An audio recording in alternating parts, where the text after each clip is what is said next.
मुंबई महानगरपालिकेतल्या नगरसेवकांच्या कामगिरीचा लेखाजोखा प्रजा फाउंडेशनने सादर केलाय। या अहवालामध्ये शिवसेनेच्या नगरसेवकांचं कामात वर्चस्व असल्याचं दिसून येतंय।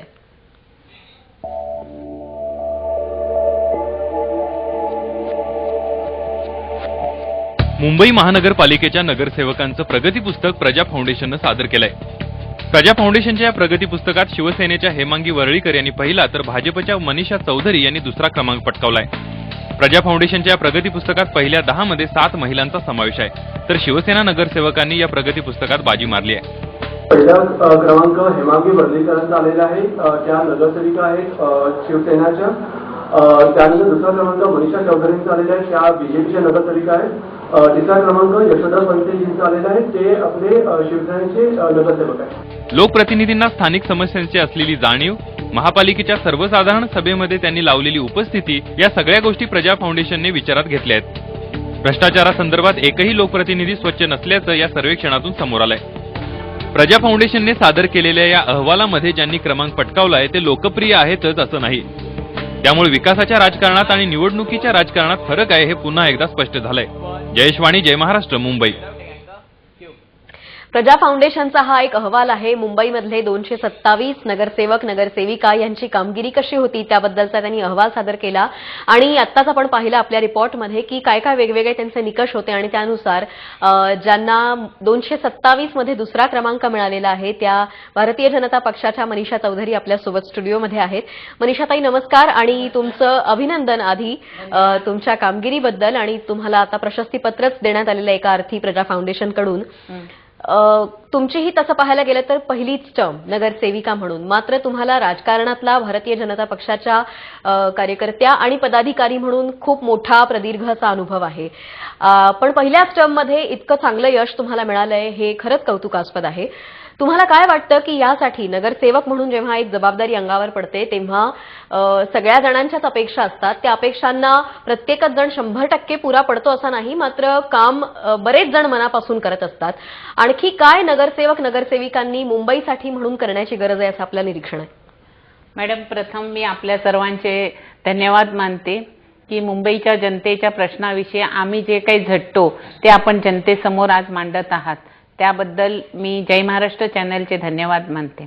पहिला प्रश्न म्हणजे की प्रशासन आणि लोकप्रतिनिधी ही विकासाची दोन चाकं आहेत। ज्याप्रमाणे नगरसेवकांना वाटतं की आमच्या वॉर्डामध्ये ही कामं करावी, ती कामं करावी, पण त्याला जर प्रशासनाने दुजोरा दिला नाही तर ती कामं होत नाहीये। मी असं नाही म्हणत की मी 100% परिपूर्ण कामामध्ये आहे, परंतु मी जी कामं करत आहे त्या कामामध्ये आमचं एक टीम वर्क आहे मॅडम। टीम वर्क मध्ये माझ्या कार्यकर्त्यांचं सुद्धा तेवढंच योगदान आहे।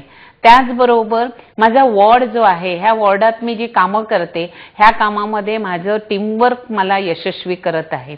आमच्या वॉर्डमधून मी कामं करत असताना मुंबई महानगरपालिकेमध्ये जे मी प्रश्न विचारते ह्या प्रश्नाला मी आमचे महापौर आणि सभागृह नेते ह्यांचेही तेवढेच मी धन्यवाद मानते। माझे गटनेते दिलीप पटेल ह्यांचेही धन्यवाद मानते, कारण की आम्ही ज्या वेळेला ठरावाची सूचना मांडतो ही ठरावाची सूचना मुंबईच्या हिताची किती आहे हे पहिलं आमच्याकडनं, आमच्या गटनेत्यांकडनं आम्हाला मंजुरी मिळते आणि मग आम्ही तो ठराव मांडत असतो।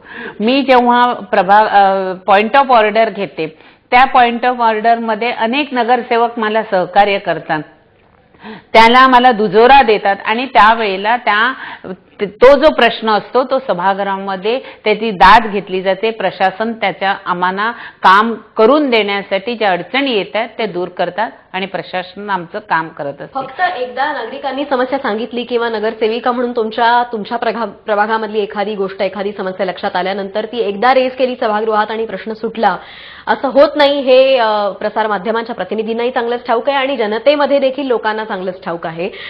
पाठपुरावा सातत्याने करण्याची खूप गरज असते आणि अशा वेळेला एक कायम आरोप असतो विरोधी पक्षामधल्या नगरसेवक आणि नगरसेविकांचा की प्रशासनाचे अधिकारी आम्हाला म्हणावी तशी साथ देत नाहीत। हे खरं आहे का? मॅडम, आम्ही नगरसेवक झाल्यानंतरच ई टेंडरिंग आणलं। ई टेंडरिंग आणल्यामुळे दरेक नगरसेवकांची कामं होत नाही, ही प्रत्येक नगरसेवक म्हणतो की आमची कामं होत नाहीये. आणि एखादं काम समजा सुचवलं, अचानक एखादा प्रॉब्लेम आला, उदाहरणार्थ एखादा कलवट तुटला, हा कलवट तुटल्यानंतर नागरिकांची अपेक्षा होती का तिकडे रस्त्यामध्ये मोठं भगदाड पडलेलं आहे आणि नगरसेवक काय करतात. पण हे भगदाड एका दिवसामध्ये आम्ही बुजवू शकत नाही. ते भगदाड कलवट तुटला असेल तर तेवढं त्याचं पॅचिंग होत नाही, त्यासाठी पूर्ण कलवट बनवावा लागतो. त्याचं प्रभागामध्ये 5 लाखाच्या खाली असेल तर प्रभागाच्या आपण ह्याच्यातून करू शकतो, प्रभाग समितीची मान्यता देऊन डीएल पास करून आम्ही करू शकतो. पण 5 लाखाच्या वरती असेल तर आम्हाला डीएमसीची परमिशन लागते आणि ह्या प्रोसिजरला 1-1.5 महिना निघून जातो. इतका मोठा कालावधी नागरिकांनी मग ते तसं आपल्या रस्त्यातलं नाही, भगदाड मग सहन त्या करायचं. वेळेला मॅडम आम्ही काय करतो की एमएसची प्लेट टाकून लोकांना येण्या जाण्यासाठी आम्ही सुविधा करून देतो. पण तातडीने पूर्वी कसं असायचं मॅडम, आम्हाला प्रत्येक वॉर्डाला आमचा ठेकेदार असायचा, त्यामुळे ठेकेदारला इकडे आमचं ठराव पास झाला का इमिजिएटली ठेकेदार काम करून ते काम पूर्ण करत होता.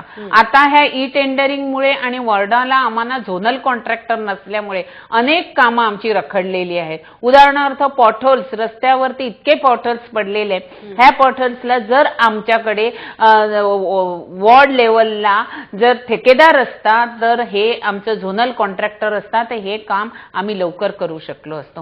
तुम्हीच आता रस्त्यांवरचे खड्डे आणि कंत्राटदार हा विषय समोर आणलाय म्हणून एक आणखी तुमच्या निदर्शनाला आणून देते. तुम्हाला माहितच असेल की एकही लोकप्रतिनिधी, खास करून मुंबईमधल्या 227 नगरसेवक नगरसेविकांपैकी एकही भ्रष्टाचारामधून किंवा त्याच्या आरोपामधून मुक्त नाही, हे देखील प्रजा फाउंडेशनच्याच अहवालामध्ये नमूद करण्यात आलेलं आहे.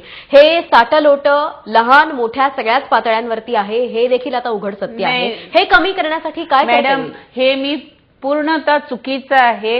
कुठेही भ्रष्टाचार, कारण की आमची जी टेंडर्स निघतात ती ई टेंडरिंग मार्फत निघतायत. ई टेंडरिंग माध्यमामध्ये आमचा कोणताही ठेकेदार नसतो, आमचा त्याच्यामध्ये कोणाशीही संबंध नसतो. उदाहरणार्थ आम्हाला माहिती पण नसते की हे टेंडर कोणाला मिळालेलं आहे. त्यामुळे भ्रष्टाचाराच्या बाबतीत जर खोटं कोण बोलत असेल तर त्याला मी अजिबात दुजेरा देणार नाहीये.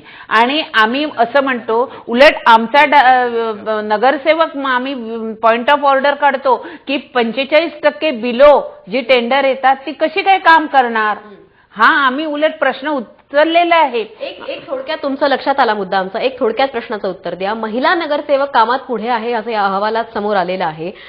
खरंच काही फरक असतो महिला नगरसेविकांच्या आणि नगरसेवकांच्या कामामध्ये? मॅडम, आमचे पुरुष नगरसेवक बंधू सुद्धा चांगलं काम करतात, पण ज्या वेळेला महिलांचं उच्चांक येण्याचं कारण एक आहे, कुठलीही स्त्री इझिली एका दुसऱ्या महिला नगरसेविकाकडे इझिली अवेलेबल होऊ शकते. तिचा अप्रोच हा पॉझिटिव्ह असतो. जसं आम्ही कोणत्याही घरामध्ये चुलीपर्यंत जाऊ महिला पोहोचू शकते, तशी कुठलाही महिला हे आपल्या नगरसेविकाच्या घरी जाऊ शकते, ऑफिसमध्ये जाऊ शकते, रस्त्यावरती तिला एखादा प्रश्न असेल तर ती सांगू शकते. हा फरक दोघांमध्ये आहे. तुम्हीच बलस्थानं लक्षात आणून दिलीत. ती बलस्थानं विधायक कामांसाठी तुम्ही आणि तुमच्यासारख्या इतर आपल्या मुंबईमधल्या नगरसेविका वापरतायत, नगरसेवकही वापरत आहेत. इथे येऊन चर्चा केलीत आणि आमच्याशी बोललात त्याबद्दल मनीषाताई आभार आपले. धन्यवाद. लाईव्ह ॲक्टिव्ह मध्ये एका ब्रेकसाठी आपण थांबूया. तुम्ही पाहत राहा जय महाराष्ट्र.